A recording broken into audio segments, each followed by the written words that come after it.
Namastê, tudo bem com vocês? Eu sempre feliz, embora hoje é um tema muito delicado que eu vou tratar, que vocês pediram sobre esse projeto, né?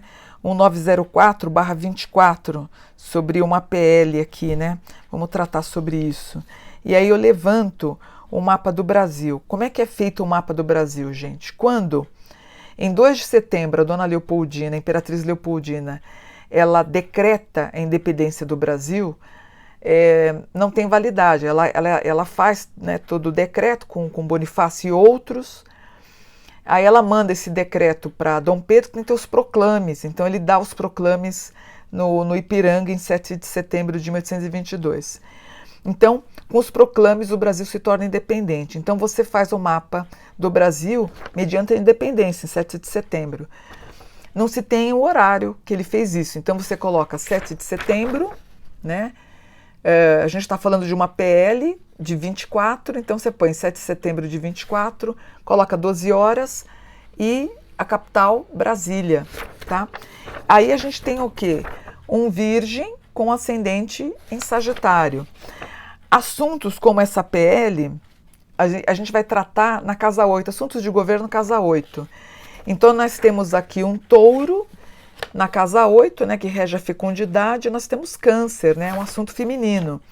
Aí você pega esse Urano que está aqui, Urano, né, a rapidez conforme foi votado, vem aqui para baixo, ó, Urano na casa 6, que é um projeto que trata da saúde, vamos tratar também sobre isso, tá? Mas não é o Quirón do mapa. O Quirón do mapa do Brasil trata do aguaceiro que entra no sul e das privatizações das praias. Então, provavelmente esse projeto aqui, provavelmente não, eu tenho certeza, acaba não passando. 24 segundos, né? Foi o tempo que foi aí, que passou essa história. Para mim foi o tempo do gozo de um estuprador. Foi muito peculiar o número de segundos aí que passou. A PL da gravidez infantil, 1904/24. Como numerólogo, o que eu fiz? Eu somei 1 mais 9 mais 0 mais 4 mais 24 dá 20. Quem é tarólogo sabe o que é o número 20, é a carta do julgamento. Então ele julga, né? Ele condena, é a força masculina condenando a força feminina.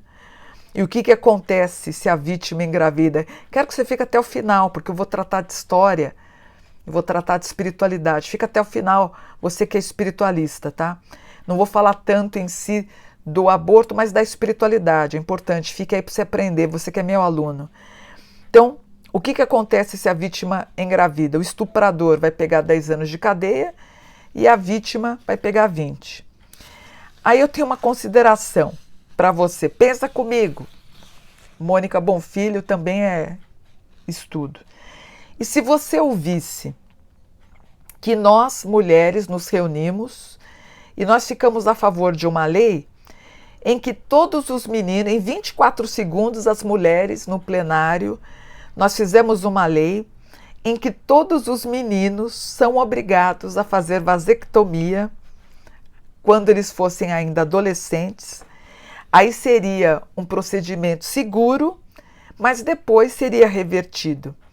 E esse projeto, em 24 segundos, seria aprovado, e com isso a gente teria certeza que 99%, a gente ia ter certeza que os abortos não aconteceriam.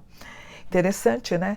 Isso aí que você ouviu, né? Olha, um projeto passou no parlamento, né? Tá tudo certo, 99% dos nossos filhos serão vasectomizados.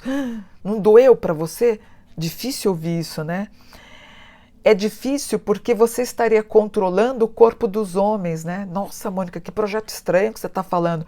Mas como é projeto das mulheres, ninguém não está nem aí. Incomoda, né? Então, tudo que é projeto que vai com o corpo da mulher, ninguém liga, porque eles fazem isso com a gente há séculos, né? Há milênios fazem isso com a mulher.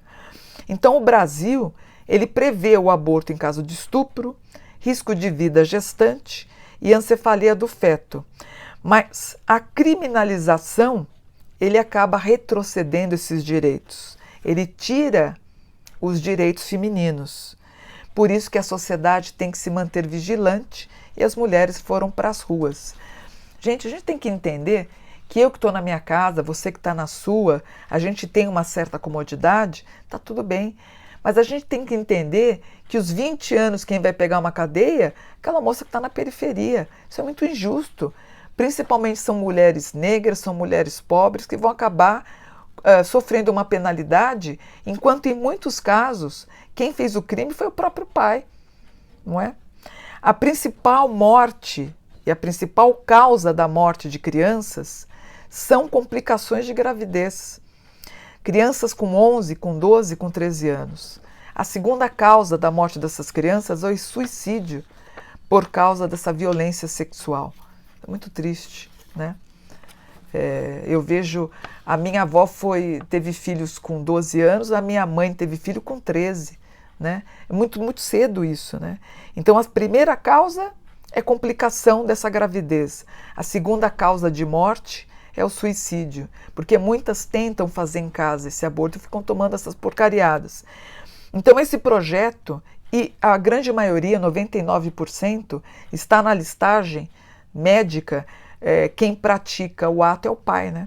E esse projeto, que foi aprovado em 24 segundos, ele condena essas meninas à morte, imagina. Além delas passarem por essa agressão, elas vão presas 20 anos, enquanto o pai delas vão preso 10, né? A PL do aborto é aprovar o estupro de meninas vulneráveis, né?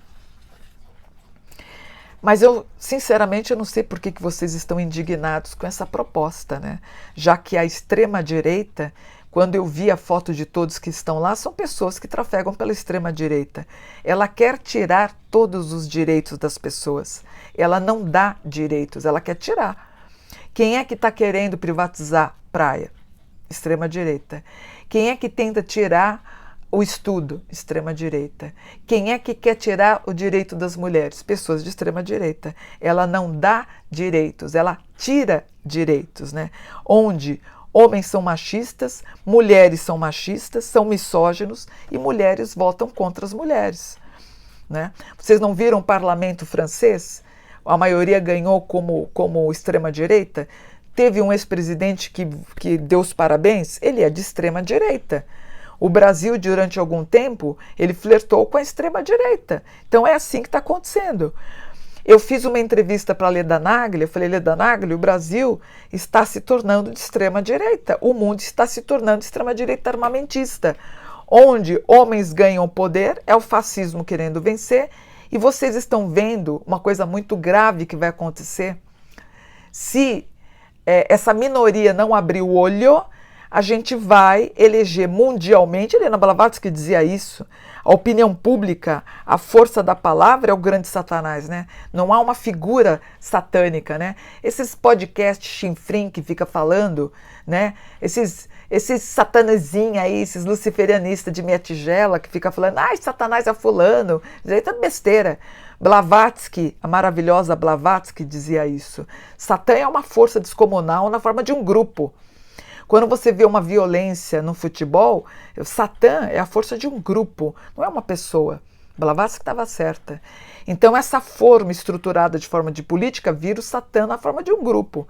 Então a gente tem que lutar contra essa maioria que está se formando, principalmente na Europa, gente. Que ela quer engolir na forma da família certinha e bonitinha, né? Enquanto aquele político não engravida amante, né? Que nem eu tenho uma pessoa na minha família que era todo bonitinho lá de dia mais ou menos, né? E à noite ficava estuprando a empregada. E engravida, pode deixar que eu resolvo com o médico da família, tá? O que eu quero dizer para vocês é o seguinte, eu não condeno o aborto, eu respeito quem precisa fazer. Essa é a visão de um verdadeiro espiritualista. Você tem que entender a decisão que levou aquela pessoa a fazer. Você não pode condenar, você não precisa de ninguém para condenar, você tem que respeitar. Até o século XVIII, esse assunto era um assunto privado apenas para mulheres. Homem não se metia. Quando eu vi lá em Brasília, aqueles caras engravatados, eu falei, meu Deus do céu, extrema-direita louca fazendo isso. Não tem uma mulher. E as poucas mulheres ainda votaram a favor. Isso era um assunto feminino. O que homem tem que se meter? Não é? É uma coisa muito feminina. Então, até o século XVIII era um assunto privado para mulheres. E se era feito, era uma coisa só entre elas. Tá? E quando os homens se metiam na história, era para não interferir na sucessão de herdeiros. Tá? No século XIX, começou uma grande escala na difusão dos preservativos masculinos. E esses nascimentos acabaram caindo. Nos anos 60, com o advento da pílula, proporcionou a possibilidade de controlar a fertilidade. E nesse momento, a mulher ela torna-se dona do corpo sem, finalmente, interferência da igreja. Na Grécia, em Roma, isso não era crime. No judaísmo, ao contrário, a concepção começa no ventre e também no cristianismo, né? Então a gente tem, na Grécia e em Roma não era crime, no Egito também não era, inclusive eu pesquisei isso no Egito, tá? Então, para o judaísmo, para o islamismo, para o cristianismo, isso era uma ofensa, era uma violação para Deus, né? Agora, no judaísmo, islamismo e no cristianismo, ele é aceito o aborto caso a mãe corra algum tipo de perigo. Tá? Então, no cristianismo, a prática é condenada e coloca-se a prática como se fosse um homicídio, que é o que o parlamento está querendo fazer também com o assassinato, que a menina de 11 anos vai para a cadeia, cumpre 20 anos, e o pai dela lá, que estuprou, cumpre 10. No Brasil, desde 1940, é considerado um delito. Para Platão, o aborto ele era aceito desde que não tivesse aceito o nepesh, que é a alma.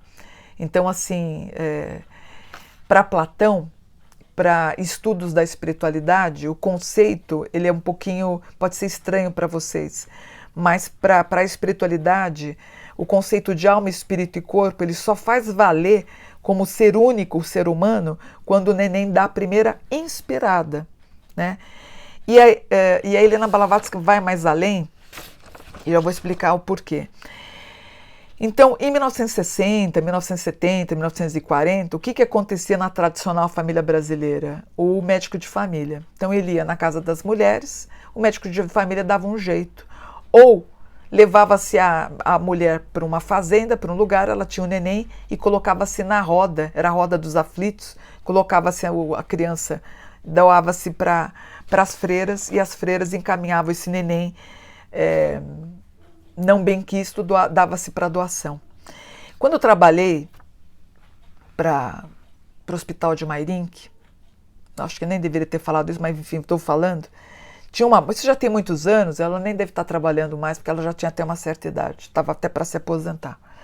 Eu trabalhei com uma pessoa e ninguém falava com ela. Eu almoçava com ela, né? Estava almoçando com ela, ninguém falava com ela.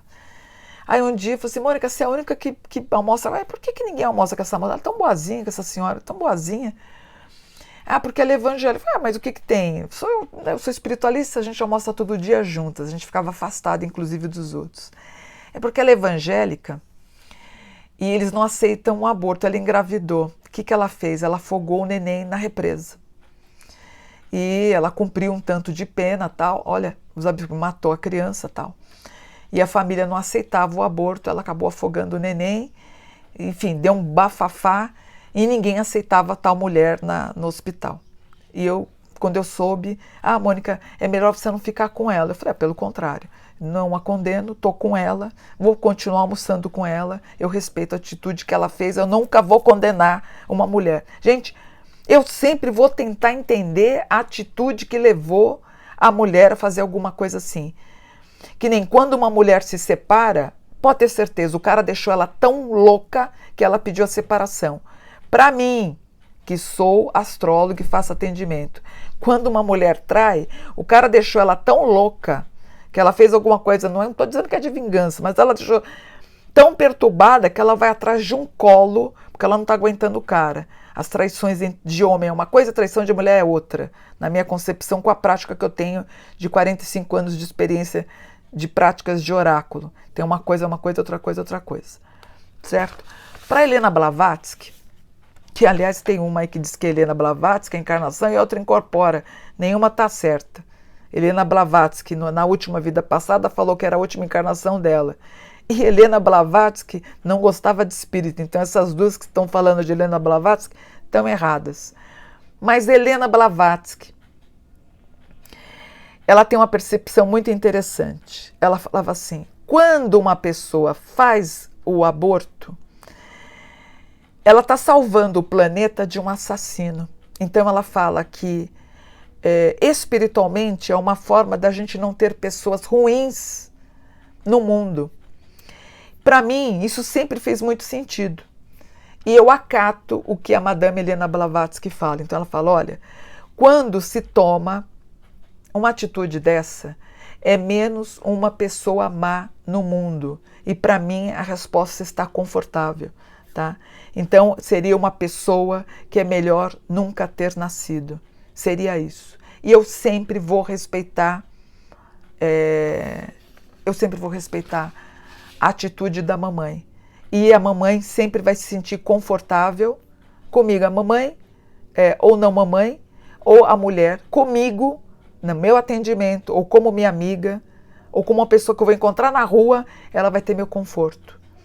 No espiritismo é condenado, no cristianismo se condena, no judaísmo se condena. Ela não tem colo de ninguém, na família condena, comigo ela tem conforto. Eu vou respeitar a atitude dela sempre. Né? Eu fui madrinha de umas meninas em Salvador, era eu resolvendo o B.O. de todo mundo, e vou resolver a vida inteira, até eu morrer. Que Deus me dê vida longa para ajudar as mulheres que precisam. Eu sempre vou ajudar quem está precisando. Tá? Então, o que eu quero pedir para vocês, não condenem, respeitem. Para com essa coisa de sentimento superior. Você não é ninguém, eu também não sou ninguém. Então é isso. Essa história toda não vai passar porque no mapa do Brasil não passa, tá? Então é isso. Combinado? Então vamos fazer assim, vamos fazer vasectomia nos meninos, vamos fazer um projeto. Mônica, nós vamos fazer isso, que horror dos nossos menininhos. Ai, mas eu acabei de levantar um altar para o meu filho em casa. Não toque no meu bebê, no meu menininho. Ai, nós somos tão machistas aqui no Brasil. Não toca no meu bebê. Mas na tua menina pode, né? Percebe? O Brasil é machista. Aliás, veio um parlamentar falando isso. Nós somos o Brasil evangélico. Cacete que é evangélico. Nem vem com história. O Brasil é laico. O Brasil é laico. A título de religião, Brasil é católico. Né? Depois a gente tem outros números de subdivisões. Mas o Brasil é católico. Nem vem com história de evangélico, não. Não é. Não é. Ah, você tem uma treta com o evangélico. De certa forma, sim. Porque já me xingaram, me cuspiram. Foram subir com o pau para cima de mim, nem vem com essa história aí sabe, essa coisa meio pesada de usar o nome do meu mestre Jesus. Eu estou escrevendo o livro de Jesus. Jesus andava com prostituta. Ele tem parábola, é que esse povo não fala das parábolas, mas ele falava, uma prostituta vai ter lugar no céu mais rápido do que um sacerdote. Tá lá, por que eles não falam dessas parábolas? Eles não falam. Por que eles não falam? Então, é mais fácil aquela moça orar aqui para o céu do que um sacerdote, do que um pastor deles. E o que eu estou vendo de pastor sendo preso por corrupção, por violação de crianças, por estupro... Gente, para com essa mediocridade. Aliás, é muito pastor para muita ovelha boba, porque por isso que eu não tenho religião, eu não vou ter nunca. Eu sempre me fiz sem religião. Eu não preciso de nada de alguém moralmente me dizendo o que é certo e o que é errado. Eu sei o que é certo e errado na minha vida, eu vou seguir minha vida sozinha. E larga a mão de ser boba você também, e ser bobo você também. Seja espiritualista que nem eu, que tá bom. Você precisa de alguém dizendo o que você precisa fazer na tua vida? Faz favor também, hein? Que infantilidade a tua. Vê se cresce também. Pega um livro de uma Helena Blavatsky, pega um livro meu, pega um... Você precisa de alguém? Precisa de alguém para ficar falando o que é moralmente certo e o que é. Que tontice, você já não teve teu pai e tua mãe na infância para falar, você não teve seus professores, você precisa de alguém moralmente para falar? Ah, faz favor também, vê se cresce. Você precisa de um padre para ficar falando o que é certo e errado? Pomba, para! Vê se cresce também. Combinado? Então é isso, respeita as minas, respeita os minos e para. E vocês, menino, vê se usa camisinha, seus tontos também, para com isso. E vocês, menina, também, sabe, vê se cresce também. Sabe, vocês meninas que de repente se entregam sem sem uma, sabe, assim, rápido, calma, vai com calma. Claro que estou falando numa idade que você tem mais conhecimento, que você vai numa festa funk. Agora, tem crianças, a PL trata de uma criança de 10, de 11, de 12 anos que não tem conhecimento de nada, vem esse nojento de um pai que pega uma menina, isso é um crime. Se eu pego um pai, dá uma bordoada na cabeça dele. Agora, tem outras meninas que têm um pouquinho mais de conhecimento, que fazem as besteiras, aí sim, aí é uma irresponsabilidade. Mas tem muita criança que a gente sabe, de 6, de 7, de 8, de 10, que tem esses canalhas de pai também, a gente sabe que isso é uma baita crueldade. Esse cara, pra mim, merecia a morte fazer uma coisa dessa com criança. Que eu tenho pessoas na minha vida que já aconteceu uma coisa dessa, que eu não vou falar. Mas é isso, tá? Então é isso. É isso que eu tinha para falar para vocês. Então entendem como vocês quiserem também. Mas isso também não vai passar, combinado? Então é isso. Fiquem com Deus. É um dia de reflexão, de muita tristeza. Mas pela Blavatsky é isso. É menos uma pessoa má no mundo. E eu não tiro a razão dela, combinado? Então é isso. Um abraço para vocês, pessoal.